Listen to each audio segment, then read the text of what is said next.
塾じゃ。ほんとじゃ。いつの間に来たんじゃ。おかしいね。空襲警報ならんもんね。どうしたんだろう。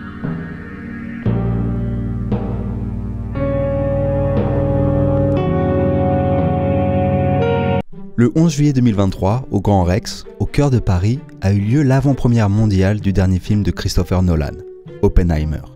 C'était il y a un peu plus de 4 mois, et aujourd'hui, il y a un endroit où le film n'est toujours pas diffusé, le Japon. Et à l'heure où je vous parle, ce n'est toujours pas prévu. Pourquoi ? Déjà, Oppenheimer, il faut rappeler que c'est un film biographique sur la vie de Robert Oppenheimer, qu'on appelle régulièrement le père de la bombe atomique. Mais ce qui est étonnant, c'est que c'est vraiment juste un film biographique sur sa vie, quoi. Et donc on ne voit par exemple rien de ce qui se passe au Japon à ce moment-là, à savoir les tragiques événements de Hiroshima et Nagasaki. Quand on en parle à Nolan en interview, il explique qu'il voulait se concentrer seulement sur le regard que posait Julius Robert Oppenheimer. C'est le sujet de son film. Il rajoute même « Il a appris à la radio que les bombardements avaient eu lieu à Nagasaki et Hiroshima, comme tout le monde. » Ok, bon. La vérité c'est que sans Hiroshima et Nagasaki, la bombe nucléaire n'aurait pas le statut qu'elle a aujourd'hui, et donc Oppenheimer non plus.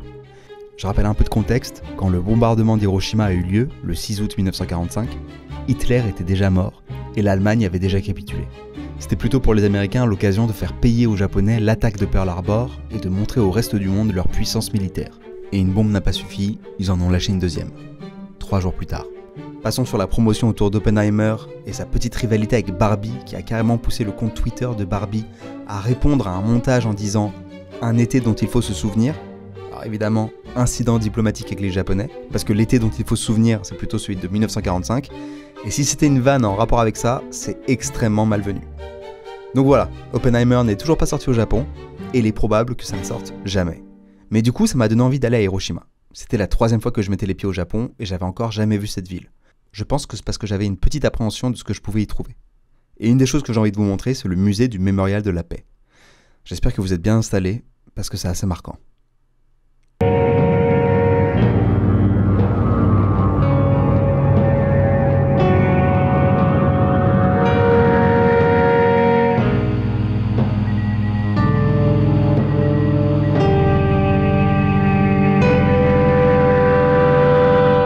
Altitude 3,600 feet. Fixed on target. Release bomb. Roger. Releasing bomb.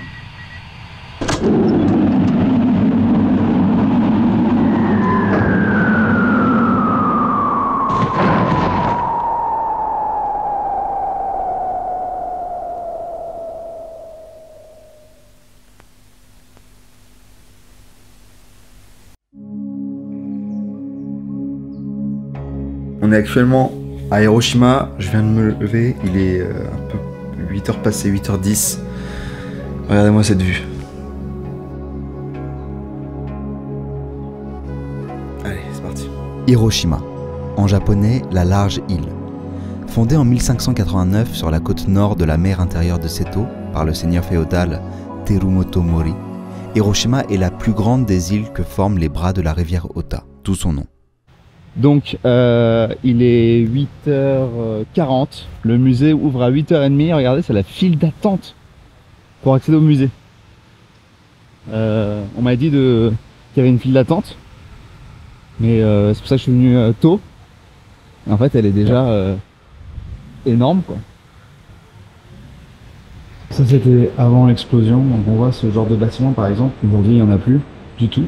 Là on voit les rues. Pareil, ces petits bâtiments traditionnels qui aujourd'hui il n'y a plus du tout. Ça c'était assez impressionnant à voir. On se retrouve en fait au-dessus d'Hiroshima et on est du point de vue de la bombe. Donc voilà, je vous ai filmé la séquence et je vous la laisse pour que vous puissiez quand même vous rendre compte de l'impact.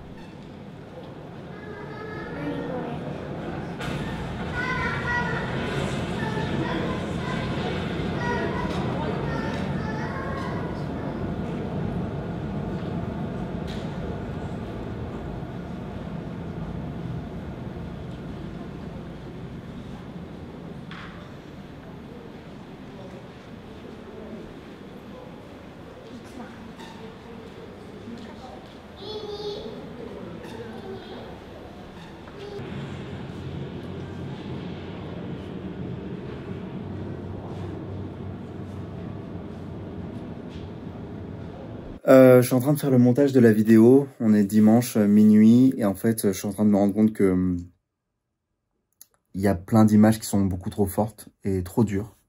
Voilà, je pense que quand on filme et qu'on est dedans, qu'on est dans cette ambiance, etc. Bon bah, on a fait le choix d'y aller, etc. C'est une démarche différente que de vous balancer ça sur YouTube alors que vous n'avez rien demandé. Donc je vous ai juste fait une petite sélection pour vous montrer quand même voilà, la gravité de la chose, mais c'est vraiment rien par rapport à ce qu'il y a dans le musée et qui est beaucoup plus dur, je trouve, mais nécessaire. On y retourne. Alors là, on a une statue de Bouddha en bronze et on voit que tout le devant en fait de la statue a fondu. Ça montre un peu la puissance de l'explosion. Ici, on peut voir les vêtements qui ont survécu aux enfants que vous voyez derrière en photo, donc à qui les vêtements appartenaient. Il faut aussi savoir que juste après l'explosion, quand il y avait des survivants, on pouvait voir des lambeaux sur leurs membres, donc on pouvait penser que c'était leurs vêtements. Et en fait non, c'était tout simplement leur peau. Alors il y a un autre truc qu'il faut garder en tête, c'est que survivre c'est une chose, mais en fait même quand on survivait, on était très souvent seul quoi. Là l'exposition nous parle d'enfants qui deviennent orphelins, mais elle nous parle aussi de personnes âgées qui se retrouvent isolées. Donc en fait la bombe marque le début de longues années de souffrance qui dépassent simplement la déflagration. Ici on a le palais d'exposition industrielle de la préfecture d'Hiroshima. C'est un vieux bâtiment qui a été construit en 1915 et aujourd'hui il ressemble à ça. La bombe a explosé à peu près à 130 mètres au sud-est de ce bâtiment et donc ce que vous voyez c'est ce qu'il en reste aujourd'hui. On l'appelle généralement le dôme de la bombe atomique et je vous propose qu'on aille le voir.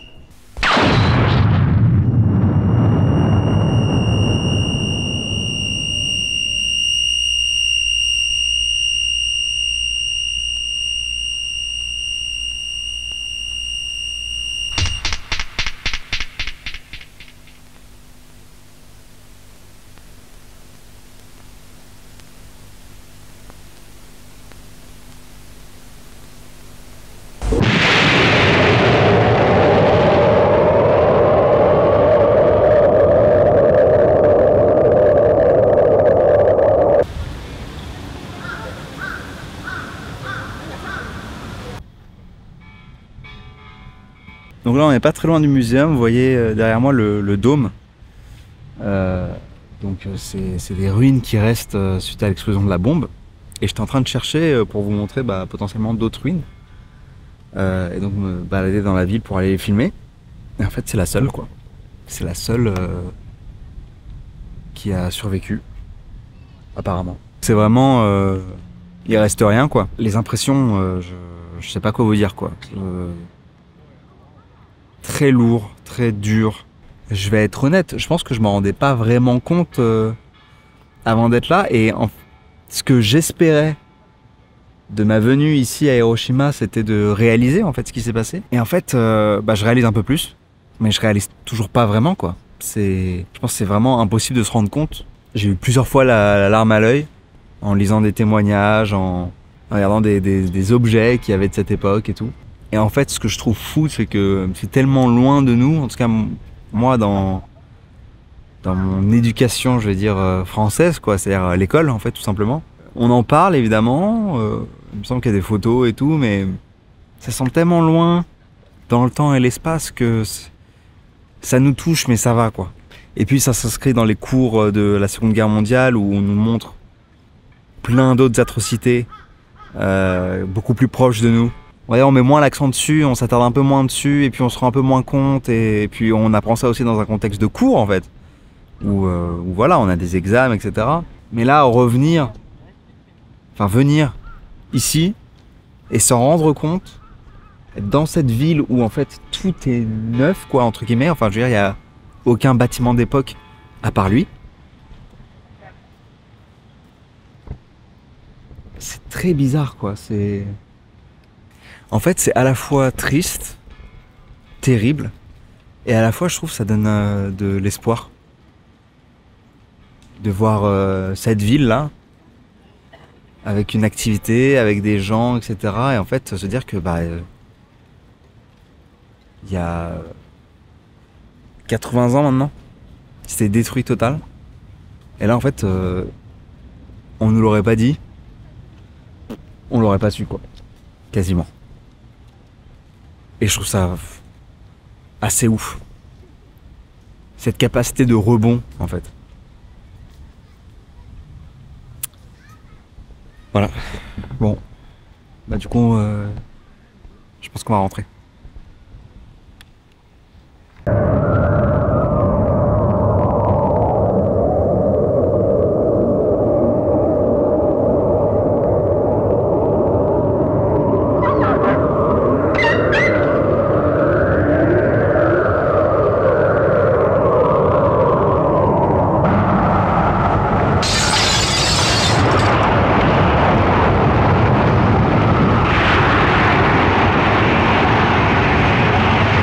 Et en sortant du musée, mon regard s'arrête sur ce dernier cadre. C'est Yukiko Fuji.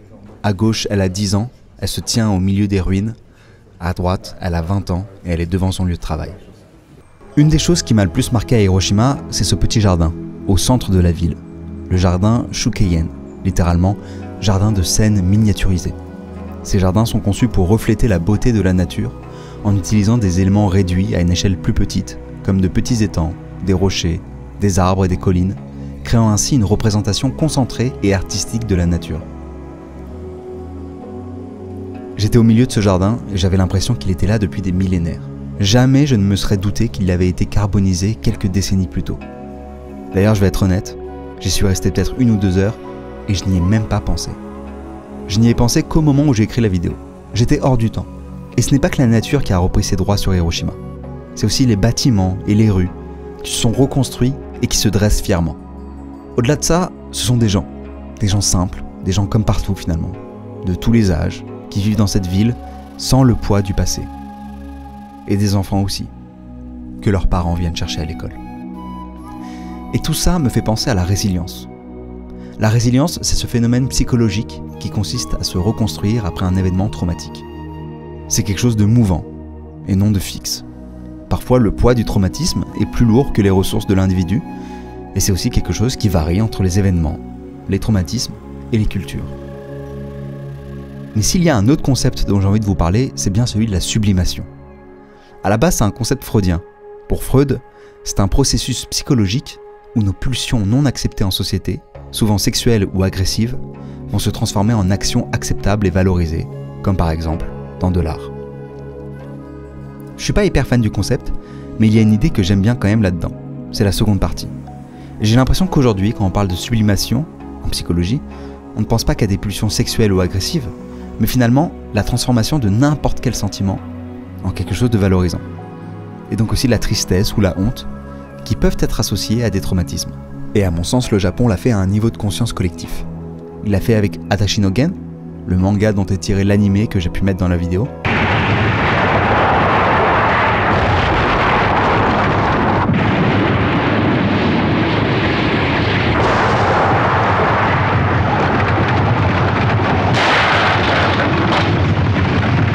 Mais il l'a fait aussi avec le tombeau des Lucioles, par exemple, qui évoque plus largement la guerre. Mais il l'a fait aussi d'une manière moins directe, avec une autre œuvre majeure.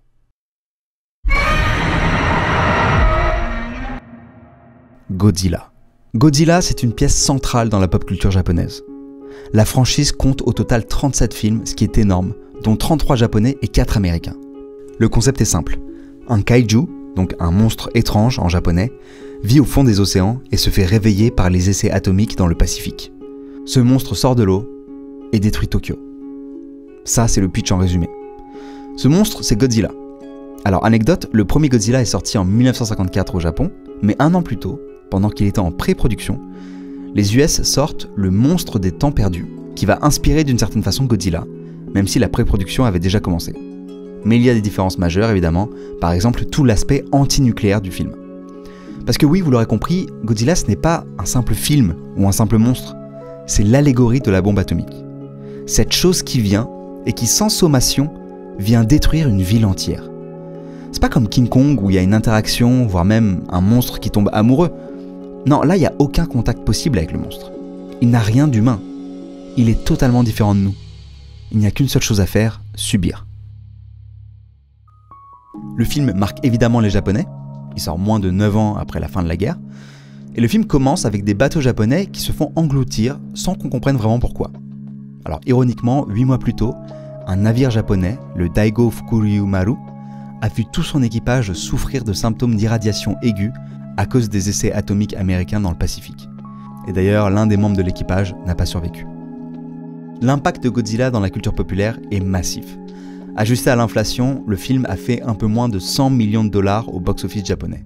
Et aujourd'hui, on peut le voir partout au Japon, comme dans cet hôtel, au centre de Tokyo, où il trône fièrement sur le toit de l'immeuble. Mais aussi dans le lobby de l'hôtel qui lui consacre quasiment une exposition.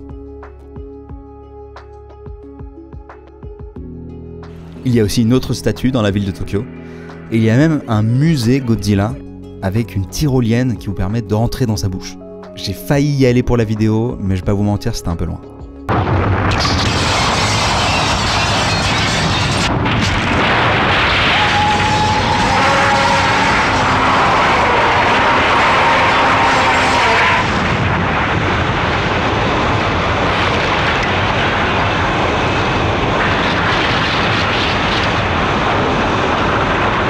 Dans les magasins de figurines, il est partout.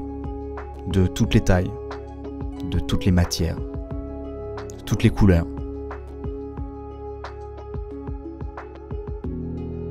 Et de tous les prix. Personnellement, j'ai découvert Godzilla avec la version américaine de 1998.